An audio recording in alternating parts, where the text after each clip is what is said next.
ರಾಜ್ಯಪಾಲರು ನಮಗೆ ಮತ್ತೆ ಪದೇ ಪದೇ ಹೇಳಬೇಕಾಗಿಲ್ಲ. ರಾಜ್ಯಪಾಲರು ಕೇಂದ್ರ ಸರ್ಕಾರ ಬಿಜೆಪಿಯವರು ಏನು ಹೇಳ್ತಾರೆ ಅದನ್ನು ಮಾಡ್ತಾರೆ. ಅದ್ರಾಗ ಎರಡು ಮಾತಿಲ್ಲ. ಅದು ಸತತವಾಗಿ ಅವ್ರು ಪ್ರೂವ್ ಮಾಡ್ತಾ ಇದ್ದಾರೆ.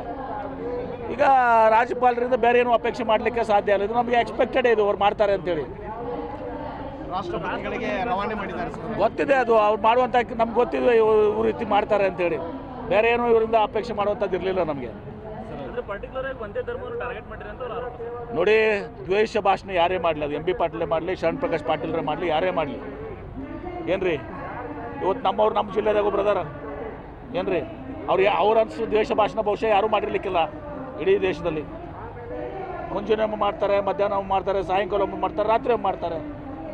ಎಲ್ಲ ಅಸಂಬದ್ಧ ಪದ್ಧತಿಗಳು, ಅವಿಸಮಾಜ ಮಾಡೋದು, ಕೆಟ್ಟ ಪದಗಳನ್ನ ಉಪಯೋಗಿಸ್ತಾರೆ.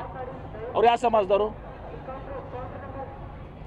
ಅವರು ಬಿಡಿಯೋದಲ್ಲ. ನಿಮ್ಗೆ ಗೊತ್ತಿದೆ ಯಾರು ತಪ್ಪಿಸ್ತೆ. ಇವ್ರಿಗೆ ಕುಂಬಳಕಾಯಿ ಕಳ್ಳಾರ ಮೇಲೆ ಹಗಲು ಮುಟ್ಟು ನೋಡ್ಕೊಂಡ್ರೆ ಇವ್ರು ಮಾಡೋ ಕೆಲಸ ಅದೇ ಇದೆ, ದ್ವೇಷ ಭಾಷಣ ಮಾಡೋದು. ಅದಕ್ಕೆ ಇವತ್ತು ಸಹ ಅದನ್ನು ದ್ವೇಷ ಮಾಡ್ತಾರೆ, ದ್ವೇಷ ಭಾಷಣದ ಇದಕ್ಕೆ ಇವರು